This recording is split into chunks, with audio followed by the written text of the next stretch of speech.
Si las puertas se te han cerrado, recuerda que siempre hay una puerta abierta para ti. Puerta Abierta, un programa con el doctor Guillermo Torres.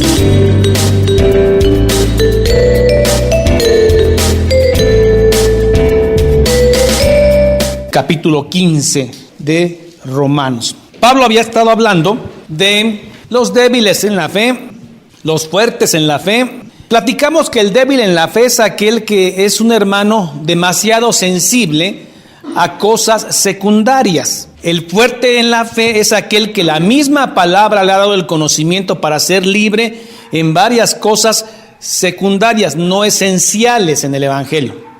Logramos clasificar un tercer grupo que era fariseo. El apóstol Pablo está diciéndole, los que son fuertes en la fe deben soportar las flaquezas de los débiles en la fe. Recuerden que hubo un enfrentamiento no pequeño entre el apóstol Pablo y el apóstol Pedro. Estaba incluido Bernabé, porque Pedro y Bernabé actuaban de una forma con los judíos, pero llegaban los gentiles y se comportaban como gentiles. Entonces Pablo observa eso y los encara, le dice, no, esa conducta no es ética, ni es moral. Pablo era parejo. Él era como era y no cambiaba, no se condicionaba. Aun cuando en la escritura dice que él se hizo como gentil para alcanzar unos gentiles, se hizo como judío para alcanzar judíos, en fin, pero no bajo un manto de hipocresía. Así que los que somos fuertes debemos soportar las flaquezas de los débiles y no agradarnos a nosotros mismos. Cada uno de nosotros agrade a su prójimo en lo que es bueno. El débil quiere bajo una necedad que lo agrades. No, por supuesto que no. Cada uno de nosotros agrade a su prójimo en lo que es bueno, para edificación. Pues ni aun Cristo se agradó a sí mismo. Antes bien, como está escrito, los vituperios, los que te vituperiaran, cayeron sobre mí. Miren, Jesús no vino a agradarse a sí mismo, sino vino a agradar a su Padre, que lo envió para salvación de todos los que se arrepienten, ¿no? Yo quiero que piense usted en alguna escritura donde Jesús, usted lo vea que se está agradando a sí mismo. Una sola escritura donde Jesús está autoagradándose a él mismo para sentirse bien. No hay una sola escritura de eso, hermanos. Siempre el Señor sacrificial. Tan es así que culmina su ministerio en una cruz, sirviendo al mundo y perdonando al mundo. Es un amor sobrenatural el de Jesús. Jesús, siendo tan golpeado y masacrado en la cruz, profiriéndole vituperios, palabras obscenas, burlándose de él, y de pronto nacen unas palabras maravillosas de Jesús. Dice, perdónalos, porque no saben lo que hacen. Culmina su ministerio con unas palabras, las 7 palabras, de autosacrificio, de dar su vida por los demás. Él pone el ejemplo de cómo debe ser una vida cristiana. No, hermano, yo vine a la vida cristiana a sentirme bien, a que todo me vaya bien, bonito, que los hermanos me traten bien. No. Nos lastimamos, nos herimos, somos 2 piedras que nos vamos afilando entre todos. Todas esas perezas se van limando con el tiempo. Uno aprende a perdonar, uno aprende a soportar, soportaos unos a otros. ¿Quién se sacrifica por otros? Nadie se sacrifica por nadie. Pero los cristianos debemos sacrificarnos por otros. Lo puso el ejemplo nuestro Señor, nuestro Maestro, nuestro Dios, nuestro Redentor, nuestro Mesías, Jesucristo. Y también lo pusieron los apóstoles. Pablo, su última noche la pasó en una celda que se llama la Mamertina. En la mañana muy temprano lo levantan y lo masacran con golpes de látigo. Dejan su espalda deshecha. Después lo pasan y le cortan la cabeza. ¿Cómo es posible que un siervo de Dios termine así? ¿Quién te dijo que iba a ser fácil? Quien no se niega a sí mismo no puede ser mi discípulo. Por eso es tan herético la doctrina de la prosperidad infiltrada en el evangelio. No es cristiana, en la cual te promueven el ego, que tú tienes que recibir todos los favores de Dios, y Dios está para servirte, man. Nada más es cosa que encuentres la fórmula de cómo orar bien, y mira que Dios está listo para servir a su sierva. Pero es antibíblico. Nuestro Señor no vivió así. Los apóstoles no vivieron así. Pablo estaba escribiendo esta carta de Romanos desde Corintio y tenía planeado un viaje a España, Tarsis, y de ahí iba a hacer una escala a Roma para conocer a los hermanos, porque no los conocía. 2,420 kilómetros. a pie, en camello, en barco. Yo no le puedo pedir lo mismo a Pedro que a Pablo. Yo sé que Pedro también amaba al Señor y usted vea las últimas cartas de Pedro. Un hombre espiritual ahora. Cierto que lo negó de joven, pero de joven ahora es un hombre serio espiritual. ¿Por qué no le puedo pedir lo mismo a Pedro que a Pablo? Pedro tenía esposa, tenía hijos, tenía suegra, y Pablo no tenía nadie a quien abandonar y dejar en la orfandad. Por eso, por lo mismo, no puedo pedirle a los dos lo mismo. Sucede que a veces en un ministerio de predicación te dice, usted, hermano, no tiene un ministerio legítimo porque usted no se va a la montaña. Digo, hermano, ¿usted ya vio las piernas que tiene usted? ¿Ya vio mis piernas? Por eso Dios usa a cada quien en su contexto. No se sienta mal si usted no va a la montaña. O si usted no va al mercado de abastos a recoger borrachitos para ponerle su suero. Quizás su ministerio es otro. Cada quien tiene su ministerio. Lo que no se vale es no predicar. Donde esté usted debe predicar. Ese es el ministerio de sacrificio del apóstol y de nuestro Señor Jesús.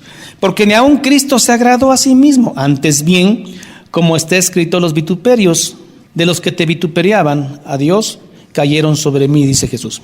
Porque las cosas que se escribieron antes para nuestra enseñanza se escribieron a fin de que por la paciencia y la consolación de las Escrituras tengamos esperanza.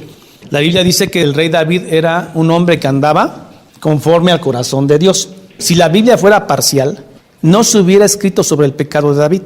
No me han puesto lo demás, sus éxitos como rey. Pero cuidado, alguien escribe que se metió con Betsabé. Mandó a matar al esposo de Betsabé. Eso que no se escriba. Para que vean que la Biblia no es parcial, se escribió todos los defectos, como el padre Abraham, que miente y niega que Sara es su esposa, porque estaba tan bonita Sara, que se le iban a ganar ahí. Dice, no, di que eres mi hermana. Y ya otro le estaba poniendo las manos. Cuando se da cuenta, dice, oye, no es tu hermana, es tu esposa. Estás haciendo que peque contra tu Dios. El padre de la fe, sí, Señor. La Biblia dice que Elías era un hombre sujeto a pasiones, con ciertas debilidades que ponía en manos de su Dios Jehová, para no hacer lo malo. Entonces la Biblia no es parcial, habla claro, habla parejo. Habló del pecado de David, y esto está escrito para todo aquel que ha pecado, se arrepienta como David también. Dicen, pues David pecó. ¿Quieres seguir a David en su pecado? Ok, ahora síguelo en su arrepentimiento. Salmo 51. Lávame y lávame más de mi maldad, porque en pecado he sido concebido. Para esto fueron escritas todas estas cosas, para que tengamos en la Escritura esperanza, consolación. Verso 5. Pero el Dios de la paciencia y de la consolación os dé entre vosotros un mismo sentir según Cristo Jesús, para que unánimes a una voz glorifiquéis al Dios y Padre de nuestro Señor Jesucristo. Unánimes en una sola voz no quiere decir que en todas las cosas no esenciales pensemos igual. Cada quien piensa diferente. Hay algún dicho dice que cada cabeza es un mundo, y eso sí es cierto y es respetable. Pero en lo que es unidad, unidad. Jesucristo es el Mesías, el Redentor.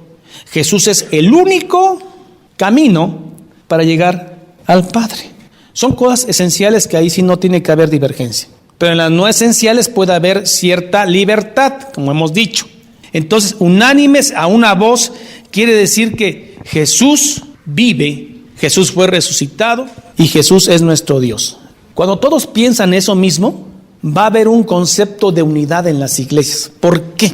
Porque aquel que está acostumbrado a robar, pero ya fue enseñado que hay un Dios que resucitó y que todo lo ve, si eso lo ha creído él, ¿qué pasa en el momento de robar? Porque nadie lo está viendo. Dice, caray, pero me acuerdo que me fue enseñado que hay un Dios que todo lo ve. Entonces él me está viendo en este momento. Y aunque no me vea nadie, no robo. Un mismo sentir. Si vas a hablar mal de un hermano, fíjese lo que le estoy diciendo, sabes que llevas el deseo, la intención de poner en mal a un hermano, y sabes que hay un Dios que vive y que todo lo ve y que todo lo escucha. Entonces al llegar ahí, refrenas tu boca y pones guarda en tu boca, porque sabes que hay un Dios de justicia. Eso es lo que va a hacer un mismo sentir al creer en Jesús. Y continúa Pablo diciendo, por tanto, recibíos los unos a los otros, como también Cristo nos recibió para gloria de Dios. Pues os digo que Cristo Jesús vino a ser siervo de la circuncisión para mostrar la verdad de Dios, para confirmar las promesas hechas a los padres y para que los gentiles glorifiquen a Dios por su misericordia, como está escrito. Pablo no conocía la iglesia de Roma porque él no la fundó y no conocía a los integrantes de Roma. Sin embargo, no les llama la atención con qué atrevimiento Pablo los trató. Los trató bien duro, sin conocerlos. Miren la autoridad del apóstol, ¿no? Había un problema ahí que era el siguiente. Había mucho judío cristiano en Roma y estaban haciendo un poquito menos a los cristianos gentiles. Y Pablo les dice, cuidado con eso. Y le empieza a citar versículos del Antiguo Testamento. Cita a Moisés, cita a David, cita a Salmos, diciendo los gentiles también iban a ser salvos. Tengan cuidado de estar juzgando a los gentiles. Por tanto, recibíos los unos a los otros, como también Cristo nos recibió, para gloria de Dios. Pues os digo que Cristo se circuncidó para que validara el pacto anterior y para que los gentiles glorifiquen a Dios por su misericordia, como está escrito. Aquí Salmo 69:9 dice, por tanto, yo te confesaré entre los gentiles y cantaré a tu nombre. Hermanos, esta escritura es del Antiguo Testamento y Pablo la está citando para que digan, vean que los gentiles sí estaban contemplados. Luego cita a Moisés en Deuteronomio 32:43, verso 10. Y otra vez dice, alegraos gentiles con su pueblo. Ahí está citando el Antiguo Testamento. Luego cita a Isaías al final y dice, otra vez dice Isaías, el verso 12, estará la raíz de Isaí y el que se levantará a regir a los gentiles.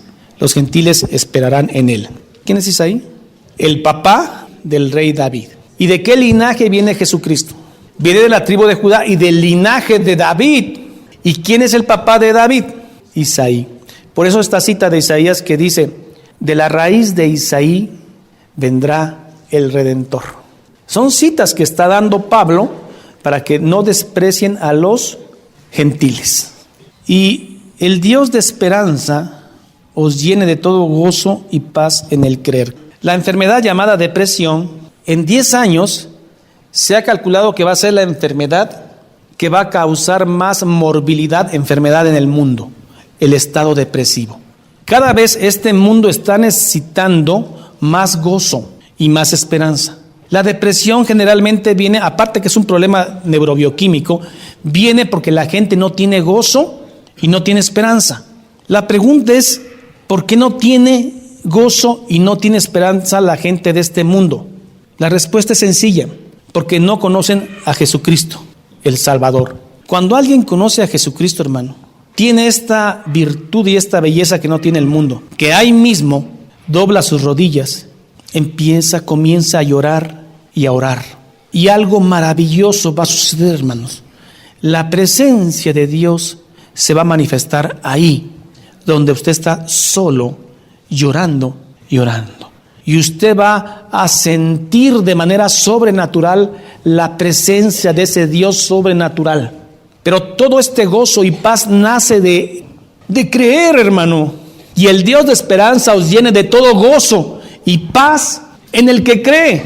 Hermano, si usted cree en Jesucristo y usted llora y ora en silencio con Él y clama a Él, Él se presentará de manera sobrenatural en su vida, dándole un gozo y una paz que el mundo y su ciencia no conoce.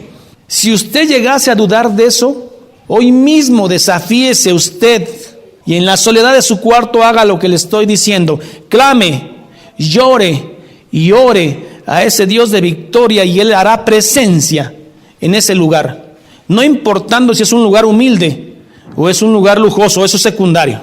Se puede presentar en ambos lugares siempre y cuando se le invoque bajo el creer en Cristo Jesús. Su corazón se llena de esperanza que el mundo no da, que el dinero no da, que la fama no da, que las propiedades no nos dan, ni la misma hermandad te da. Es algo que solo Jesús da y sabe cómo darlo. Desafíese cualquier noche y haga eso.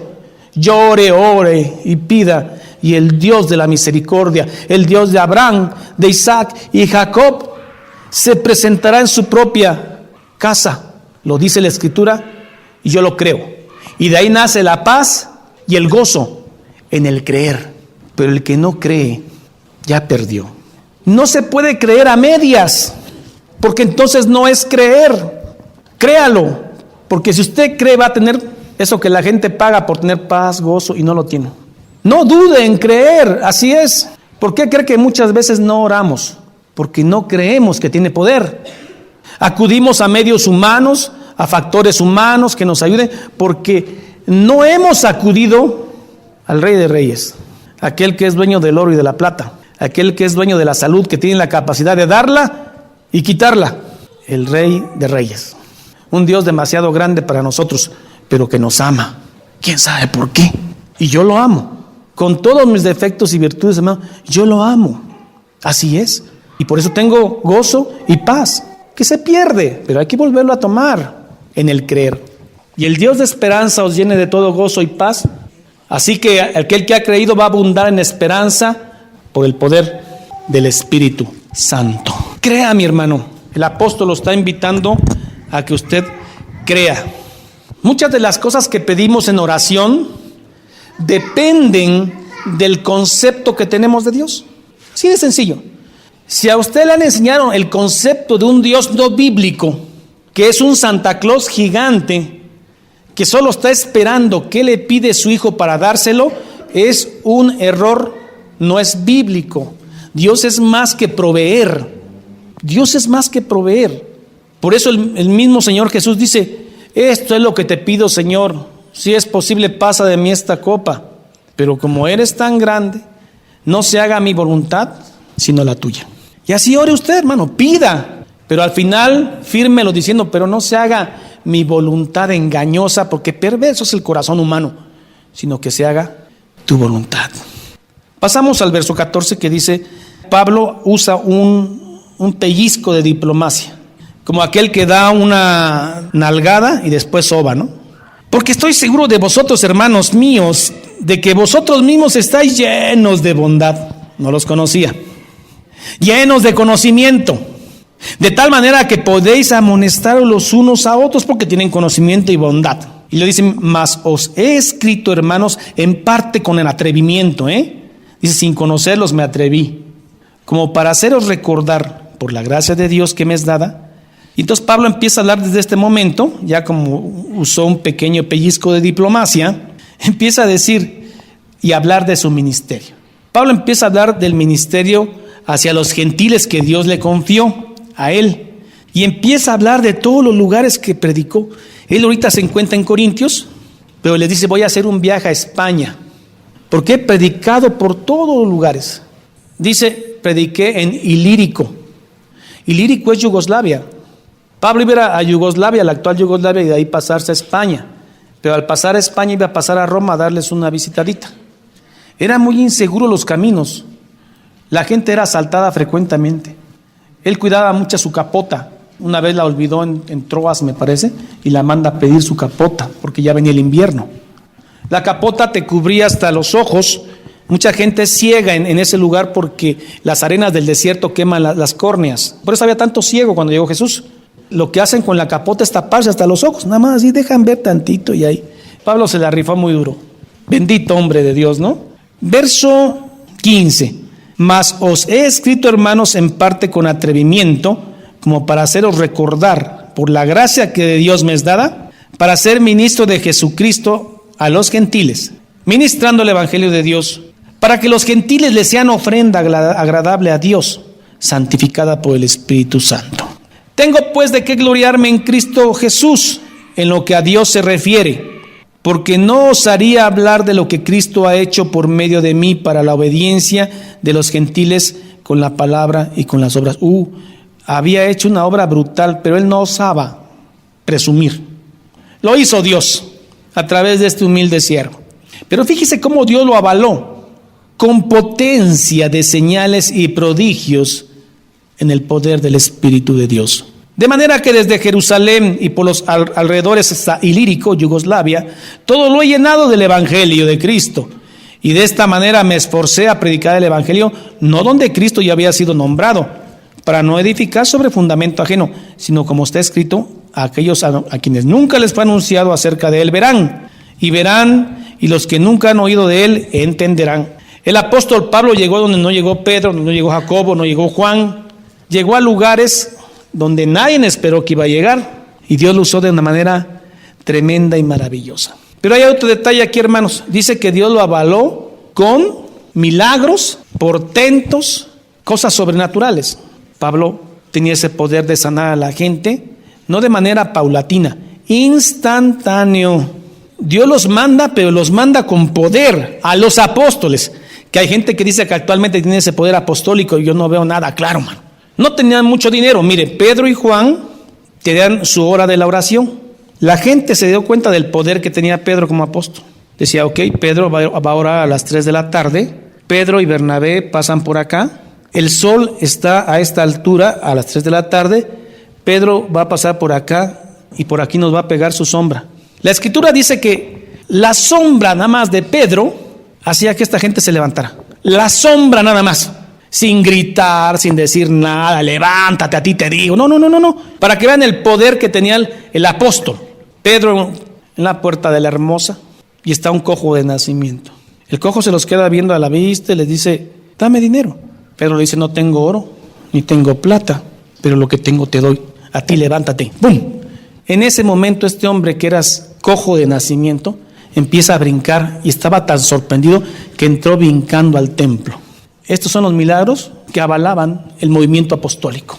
Hoy hay gente que dice que ostenta esos poderes. Ponen a un grupo de gente en sillas de rueda, empiezan a gritar una escandalera, los empiezan a forzar a levantarse. El rostro de estas gentes se les ve el dolor en su cara, lloran por el dolor y si no se levantan lo dejan sentado y agarran a otro. Digo, así es como sanaban los apóstoles, así sanaba Jesús poquito a poquito. Ya se levantó y ya con el tiempo va a ir caminando. Es una mentira. Me extraña por qué si van a hacer señales y milagros, no se van a un hospital a hacer señales y milagros. ¿Por qué en un lugar que es fácil manipular humo, gritos, visiones? Si tienen el poder de hacer milagros, se va a un hospital. Y pues no, a levantar a esa gente, vamos ya a su casa. Esos que dicen que ostentan y hacen milagros. Es una farsa. El concepto que tienen de Dios, Dios nada más está para curar enfermos. Dios es más que eso. Dios es... Arrepiéntanse, vuélvanse de sus caminos, amen a su prójimo. No, yo quiero salud, pero primero ama a tu prójimo. Lo demás se da por añadidura. Y hay gente que llega a las iglesias que yo tengo tal problema. La pregunta les dije, ¿y si Dios le quitara este problema, volvería usted a la iglesia? Yo nada más vengo para que se me resuelva el problema. Vino al lugar equivocado. Y ya al final Pablo le dice, ya de despedida, pienso ir a conocerlos. Por esta causa, verso 22, me he visto impedido muchas veces de ir a vosotros. A veces una prohibición providencial, ¿no? Pero ahora, no teniendo más campo en estas regiones y deseando desde hace muchos años ir a vosotros, conocerlos, cuando vaya a España, Tarsis, Antigua, cuando vaya a España, iré a vosotros, porque espero veros al pasar y ser encaminado allá por vosotros, una vez que haya gozado con vosotros. Llegó el apóstol Pablo, ya estuvo en Roma, y ser encaminado. Que los hermanos dijeron, bueno, hermano apóstol Pablo, que Dios me lo bendiga, que le vaya muy bien, estaremos orando por usted. ¿Será así nada más? ¿O proveyeron al apóstol? ¿Lo deberían proveer? Sí, les está diciendo de una manera muy velada de que ya estando ahí se van a ir, pero ellos le van a proveer para el camino. Cuando llegue con ustedes, me voy a gozar con ustedes y ustedes me van a encaminar y seré encaminado allá por vosotros. Implicaba apoyo económico. Una vez que me haya gozado con ustedes. Y esto, hermanos, algún día cuando viajen a otro país y lleguen a la casa de un hermano cristiano en la fe, fortalecido, van a ver que tienen el mismo sentir. Usted llega a la casa de ellos y es el mismo sentir en Cristo. Y leo todos alabando al Señor. Está usted en una sola familia. La familia de Dios es muy grande. Y así era Pablo. Allá andaba entre los hermanos, predicador. Mas ahora voy a Jerusalén para ministrar a los santos. Muy bien, ¿qué estaba pasando lo que viene ya? En Jerusalén cuenta la historia que cayó un hambre terrible. Los hermanos de Jerusalén estaban en una necesidad económica intensa. No tenían dinero. Entonces, el apóstol Pablo promueve una colecta en Macedonia y Acaya, que era un lugar griego. Y dice, hermanos, nuestros hermanos de Jerusalén, en Cristo Jesús, tienen hambre, no tienen dinero. Inmediatamente los hermanos griegos de Macedonia, una ofrenda cuantiosa. Dice, porque ustedes son deudores de ellos. Ahí de Jerusalén salió el evangelio. Ustedes griegos tienen evangelio porque ellos mandaron gente. Inmediatamente la ofrenda. Entonces Pablo dice, voy a llevar esta ofrenda a Jerusalén. Pero había un problema. Podía haber la posibilidad de que los hermanos de Jerusalén dijeran, ¿sabes qué? Es dinero de los griegos. Y no, dinero de los griegos, mira, no. Nos limpiamos las manos. Y si eso hubiera sucedido, hubiera habido un problema grave en las iglesias cristianas del primer siglo. Porque entonces hubiera visto iglesia cristiana judía, iglesia cristiana gentil. Por eso Pablo pide en oración, antes de despedirme de ustedes, les pido que oren por mí por dos cosas. Voy a regresar a Judea y hay gente que no me quiere, unos griegos que no eran cristianos. Y dos, oren para que la ofrenda que llevo sea acepta. Porque Pablo intuía, si no la aceptan va a haber un problema grave. Después en el libro de Hechos podemos ver que sí la aceptaron. Porque Macedonia y Acaya tuvieron a bien hacer una ofrenda para los pobres que hay entre los santos que están en Jerusalén. Pues les pareció bueno y son deudores a ellos. Porque si los gentiles han sido hechos participantes de sus bienes espirituales, deben también ellos, los gentiles, ministrarles de los bienes materiales a los de Jerusalén. Así que cuando haya concluido esto y les haya entregado este fruto, o sea la ofrenda, pasaré entre vosotros cuando vaya yo a España. Y sé que cuando vaya a vosotros, llegaré con abundancia de la bendición del Evangelio de Cristo. Luego el verso 30 dice, pero os ruego, hermanos, por nuestro Señor Jesucristo y por el amor del Espíritu, que me ayudéis orando por mí a Dios. Para dos cosas que hay que resaltar. Como un apóstol pide oración, como un pastor puede pedir oración. Oren por mí por dos cosas, dice, para que sea librado de los rebeldes que están en Judea, y que la ofrenda de mi servicio, la que viene de Acaya y de Macedonia, y la ofrenda de mi servicio a los santos de Jerusalén sea acepta, para que con gozo llegue a ustedes por la voluntad de Dios y que sea recreado juntamente con ustedes. Y lo despide con una bendición muy judía. Y el Dios de paz sea con todos vosotros.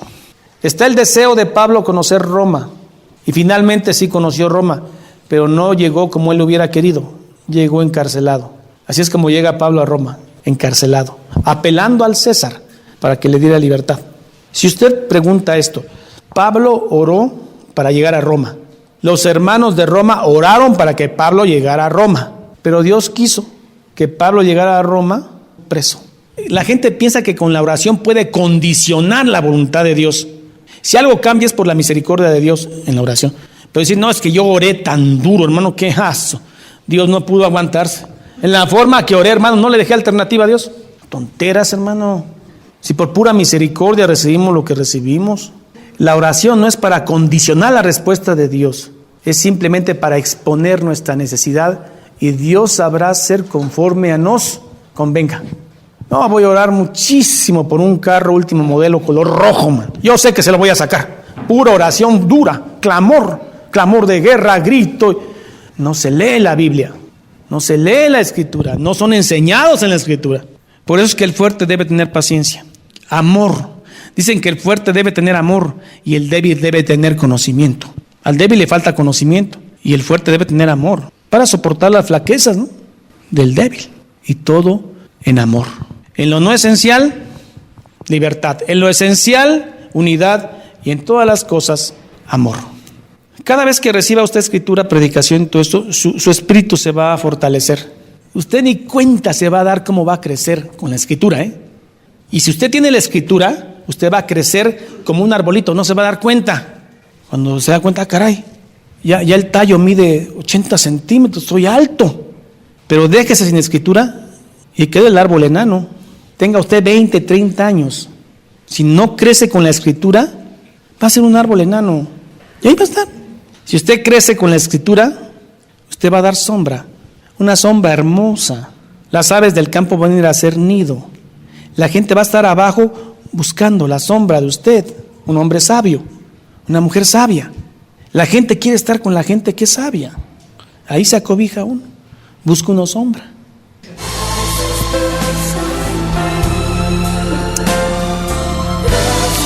Señor, gracias por tu bella palabra. Hoy recordamos y bendecimos a ese bello pastor y apóstol Pablo por todo su caminar. Gracias por haberlo usado de esa manera. Pablo, siempre tan enamorado de ti, apasionado con su Señor. El vivir es Cristo y morir es ganancia, decía el apóstol. Y todo lo tengo por basura, por el conocimiento en Cristo Jesús. Era lo valioso para él. Lo demás era basura, trapo de inmundicia. Todo lo cambio por el conocimiento de Cristo, amando a Jesús todo el tiempo, raspándose sus rodillas, caminando en polvo, asoleado, lastimado, en naufragios, pero todo por Cristo Jesús. Él mismo decía: tengo las marcas de Cristo en mi espalda, los golpes que había recibido en el nombre de su Señor. Estaba feliz él en su último día de existencia en este mundo. Le dijo a Timoteo, queditamente le dijo: he terminado la batalla. Me espera la corona incorruptible que el Señor me tiene preparada. He ganado la buena batalla de la fe. Estoy tranquilo, Timoteo. Le entrega la estafeta al joven Timoteo. Y feliz Pablo hacia los brazos de su Señor, al que siempre amó y sirvió. Esperemos que nuestra carrera termine en forma similar, gozosos de haber servido al Señor desde que lo conocimos. Padre, gracias. Gracias por habernos elegido en esta generación para ser oidores y hacedores de tu palabra. Gracias por los predicadores que predican en verdad tu palabra. Gracias por los pastores que cuidan a las ovejas, las hacen crecer a través de tu palabra. Oramos por todos los hermanos del mundo donde hay esa unión, esa unidad y ese mismo sentir en Cristo Jesús. Los bendecimos desde aquí. Sabemos que la vida en Cristo es sufrimiento y es sacrificio, porque así lo enseñó el Maestro. Y así lo haremos, Señor. En el nombre de Cristo Jesús. Amén y amén.